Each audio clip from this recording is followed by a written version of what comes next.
అడిసిమల్ గారు నమస్తే సార్. నమస్తే అండి.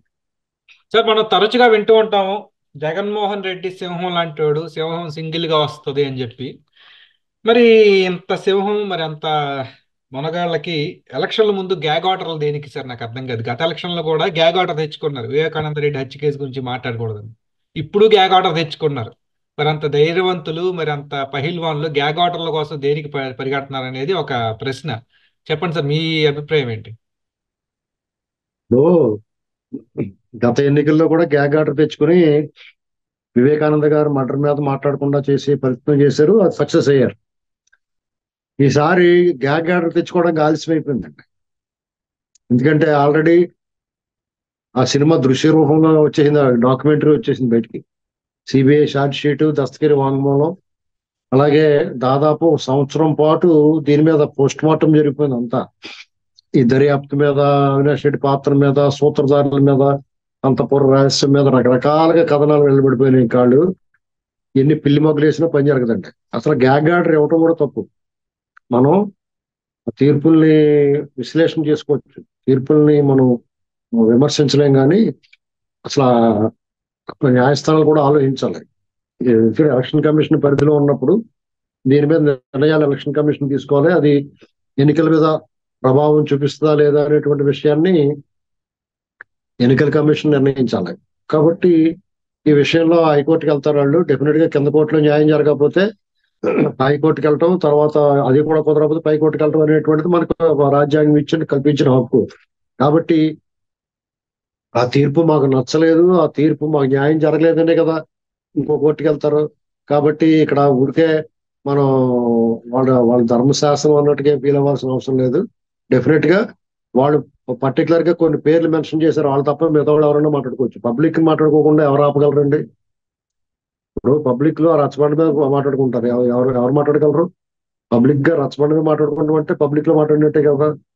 అంచేత దీని గురించి పెద్ద వరి అవ్వాల్సిన అవసరం లేదు. ప్రజలందరికీ ఏం జరిగిందో ఏంటో మొత్తం బొమ్మ వచ్చేసింది బయటికి. అసలు ఎవరెవరో ఎలా, అసలు అతను తస్కరే చెప్పాడు కదా, ఎలా చేసామో ఏం చేసామో ఏంటో ఈ ప్రతిదీ కూడా కళ్ళకు కట్టినట్టు చెప్పాడు అతను. అదో దృష్టి రూపంలో సినిమా కింద, ఒక డాక్యుమెంటరీ కింద కూడా వచ్చింది. ఇంకా అందుకన్నా ఏం కావాలి దాని గురించి? వీళ్ళు ప్రజలకే విడిచిపెట్టాలి. ఇప్పుడు న్యాయస్థానాల్లో డెఫినెట్ గా ఆలస్యం అయిపోతుంది న్యాయం జరగడానికి. మన దేశంలో న్యాయస్థానాల్లో ఆ సిబ్బంది కొరత వల్ల కానీ రకరకాల కారణాలు ఉన్నాయి. అంటే ఓన్లీ సిబ్బంది కొరతే కాదు, జాప్యం జరగడానికి అనేక కారణాలు ఉన్నాయి. వ్యక్తుల విచక్షణాధికారాన్ని విడిచిపెట్టి మన రాజ్యాంగం ఏం చేసిందంటే కొన్ని నిర్ణయాలు వ్యక్తుల తాలూకు విచక్షణాధికారానికి, అత్యున్నత స్థాయిలో ఉన్న వ్యక్తుల విచక్షణకు వదిలిపెట్టేసింది రాజ్యాంగం. వాళ్ళందరూ చాలా మంచోళ్ళు అనుకుని, కానీ కొన్నిసార్లు వాటిల్లోంచి తేడా వస్తూ ఉంటుంది. కాబట్టి అందరూ ఒకలాగే ఎంచుకుంటారు. ఆయా స్థానాల్లో ఉన్న వాళ్ళు చాలా గొప్పవాళ్ళుగా మనం అనుకుంటాం, కానీ గొప్పవాళ్ళుగా ఉండాల్సిన అవసరం ఉండరు కూడా కొంతమంది. దాని ఫలితమే ఆ రకరకాల విషయాల్లో దర్యాప్తు సంస్థలుగా ఫెయిల్ అవటం కానీ, లేదా రాజ్యాధికారంలో ఉన్న పాలకులు కానీ, వీళ్ళందరూ కూడా ఈ రకమైన ఇదిలో ఉంటారు. కాబట్టి ఈ విషయంలో కోర్టు గ్యాగ్ ఆర్డర్ గురించి ఎవరు కూడా చింతించవలసిన అవసరం లేదు. న్యాయస్థానాలు తమ పని తాను చేసుకుంటాయి. వాళ్ళ బాధ్యతలు ఎవరైతే ఉన్నారో ఆ పిటిషనర్ల ద్వారా వాళ్ళ న్యాయం అనుకుని వాళ్ళు తీర్పు ఇచ్చారు. అది అన్యాయం అనుకుని వీళ్ళు మళ్ళీ పై కోర్టుకు వెళ్తారు. అక్కడ ఏమొస్తుందో చూడాలి. ఈ లోపల ఈ ఈ రకమైన చర్చ రావడం వల్ల అతనే చేసేడేమో రా బాబు అనేటువంటి అనుమానం ఖచ్చితంగా వస్తుంది. ఎవడొద్దు అంటాడో ఖచ్చితంగా. వీళ్ళ మీద అనుమానం లేదా? వీళ్ళే చేశారని అందరూ అనుకుంటలేదా? వాళ్ళ తెలుసు, కానీ ప్రజలు ఒక మాయలో ఉన్నారు కాబట్టి, అతను అబద్ధాలు నమ్మారు కాబట్టి. మరి గ్యాగ్ ఆర్డర్ వీళ్ళకే వర్తిస్తుందా? 6 రోజులైంది గోరుతో గీసుకున్నంత గాయానికి ప్లాస్టర్ తిరుగుతున్నాడు, సిగ్గు లేకుండా దాని గురించి మాట్లాడుతున్నాడు. ఎవరో ఒకళ్ళని ఇరికించాలని ప్రయత్నం చేస్తున్నారు. దానికి గ్యాగ్ ఆర్డర్ ఉండదేమో మరి. అలాంటి సుమోటోగా స్వీకరించాలి. ఎలక్షన్ కమిషన్ కూడా కళ్ళు మూసుకుని వ్యవహరిస్తుంది. ఇక్కడ చాలా దుర్మార్గం ఉందండి. ఎందుకంటే బ్యూరోక్రాట్స్ వాళ్ళు అసలు ఏం చేస్తున్నారో, ఎందుకు వచ్చారో, ఏ పని మీద ఉన్నారో, వాళ్ళు ఏం ఓత్ తీసుకున్నారో, వాళ్ళు చదివిన చదువుకి దానికి వాళ్ళు వ్యవహరిస్తున్న తీరుకి సంబంధం లేకుండా ఉందండి. ఐఏఎస్ ఐపీఎస్ లో ఉన్నతాధికారులు అందరూ కూడా. ఇక్కడ ఒక పదవులు, డబ్బు, హోదా, పదవి, అధికారం ఈ మాయలో పడిపోయి కొట్టుసత్తున్నారండి వీళ్ళు. ప్రజలు వదిలేశారు గాలికి. ప్రజలు కూడా అలాగే ఉన్నారు. ఇక ప్రజలు కూడా మంచి చెడు, ధర్మం అధర్మం, న్యాయం అన్యాయం రెండు వైపులా చీలిపోయి ఉన్నారు. అన్యాయం వైపు నిలబడిన వాళ్ళకి తాత్కాలికంగా కొన్ని ఉపశమనాలు ఉంటాయి, ఫ్రూట్స్ ఉంటాయి. దానికి ఆశపడో, లేకపోతే ఆ మానసిక ఆనందం, లేకపోతే మానసిక పైశాచికత్వం, వికృత మనస్తత్వం, వికృత ఆనందం వీటికి లోబడి, అంటే డ్రగ్స్, మత్తు పదార్థాలకు అలవాటు పడినట్టు అన్నమాట. దీర్ఘకాల దుష్పరిణామాలు ఉన్న వాళ్ళు దానికి లోబడి వ్యక్తి పూజ, ప్రాంతం, కులం, మతం, అభిమానం ఇలాంటి వాటిలో కొట్టుకుని చేస్తా ఉన్నారు. దీనివల్ల ఏంటంటే వ్యవస్థ, కంప్లీట్ సిస్టమ్ పాడైపోద్ది. ప్రజలందరూ కూడా బానిసలా మారిపోతారు రాబోయే రోజుల్లో. ఇది ఓట్ల సమూహానికి ఇబ్బంది. ఇది తెలుసుకొని ఇప్పటికప్పుడు తెలుసుకుంటారు, తప్పుతాం. ఎందుకంటే అందరికీ కాలిన తర్వాత, సురక తగిలిన తర్వాత, వేడి సెగ తాగిన తర్వాత తెలుస్తుంది. అప్పుడు ఒక్కొక్కసారి ఇంకా ఆశలు సజీవంగా ఉంటే, ఏదైనా అవకాశాలు ఉంటే బయటపడతారు, లేదంటే సర్వనాశనం అయిపోతారు.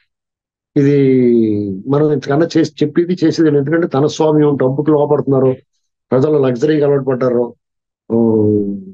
ఎవరికాళ్ళ స్వార్థం పెరిగింది, అది మాత్రం నిర్వివాద అంశం.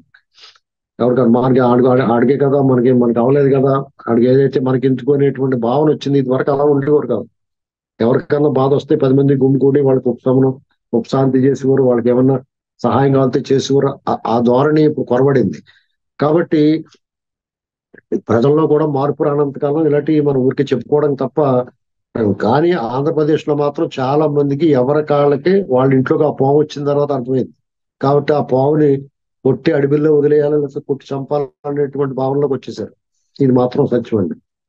కాబట్టి జగన్మోహన్ రెడ్డి గారిని ఓడించి గ్యారంటీగా బయటకు పంపిస్తారు. ఆంధ్రప్రదేశ్ ప్రజల్లో ఆల్రెడీ డిక్లేర్డ్. ఆంధ్రప్రదేశ్ ప్రజలు ఎప్పుడో చెప్పేశారు, గత సంవత్సరమే పట్టభద్రుల ఎమ్మెల్సీ ఎన్నికలప్పుడే తేలిపోయింది. నువ్వు వద్దురా బాబు అని చెప్పేశారు. అతను కూడా ఎట్టి పరిస్థితుల్లో గెలవకపోతే అతను చేసిన అకృత్యాలకి, దుర్మార్గాలకి, డే లైట్ రాబరీకి, అన్యాయాలకి, అక్రమాలకి, అతను పాల్పడ్డ దాడులకి ఎన్నిటికి ఫలితం అతను తట్టుకోలేడు. కాబట్టి చావు రేవో అన్నట్టు ట్రై చేస్తాడు. అలాగే అధికారులు కూడా పెట్టాడు, అధికారులు కూడా ఇరికిచ్చేసాడు. వాళ్ళు కూడా చచ్చినట్టు అతను సపోర్ట్ చేయాలి, బయటకు రావడం లేదు. వాళ్ళు బయటకు వచ్చి మా తప్పు అయిపోయిందని యువతలు నమ్మే పరిస్థితి లేదు. కాబట్టి వాళ్ళు కూడా ఏం చేస్తారంటే ఇక చావు రేవో, యుద్ధమో, వీర స్వర్గమో, మరణమో, వీర మరణమో, వీర స్వర్గమో అన్నట్టు వాళ్ళు ప్రయత్నం చేస్తారు. కాబట్టి మనకి ఎన్నికల కోడ్ వచ్చినా కానీ ఈ రకమైన వ్యవహారం కనపడుతుంది అధికారుల్లో. వాళ్ళు కూడా ఆల్రెడీ ఇరుక్కుపోయారు. ఎమ్మెల్యేల సినిమాలో తోటరాముళ్ళ వాళ్ళ చేత కూడా తప్పులు చేయించి కూడా తిప్పుకుంటున్నాడు అతను. ఇది జరిగింది. అందుకని ఏం చేయాలంటే దీనికి మూలకారకుడైన, ఇప్పుడు ఎన్నికలు సక్రమంగా జరగాలన్నా, జగన్మోహన్ రెడ్డి ఇంటికి పంపించాలన్నా ఏం చేయాలంటే ఆ మూలాలు కట్ చేయాలి. పోలీస్ వ్యవస్థ కరెక్ట్ గా పనిచేయాలంటే పోలీస్ వ్యవస్థలో డీజీపీ దగ్గర నుంచి ఎవరైతే జగన్మోహన్ రెడ్డి గూడుగుని చేస్తున్నారో వాళ్ళందరినీ పక్క తెప్పించాలా. చీఫ్ సెక్రటరీ, రెవెన్యూ అధికారులు, ఐఏఎస్ అధికారులు ఎవరైతే ఉన్నారో వాళ్ళందరూ చీఫ్ సెక్రటరీ దగ్గర నుంచి వాళ్ళందరూ ఏరు పారేయాలి. ఏరు పారేసి ఫ్రీ అండ్ ఫెయిర్ ఎలక్షన్ జరిగేలా చూడాల్సిన బాధ్యత చీఫ్ ఎలక్షన్ కమిషనర్ కి, స్టేట్ ఎలక్షన్ కమిషనర్ మీద ఉందండి. ఇది వాళ్ళ బాధ్యత. ఈ బాధ్యత పూర్తిగా సక్రమంగా నిర్వర్తించకపోతే వాళ్ళు ప్రజాద్రోహులు, ప్రజాస్వామ్య కంటకులు, ప్రజాస్వామ్య హననానికి తోడ్పడిన వాళ్ళు అవుతారు. ఇది మాత్రం గుర్తుపెట్టుకోవాలి. చూద్దాం సార్, మరి ప్రజలు ఈసారి ఎలాగా రియాక్ట్ అవుతారో ఎన్నికల్లో తేలిపోతుంది. ధన్యవాదాలు సార్.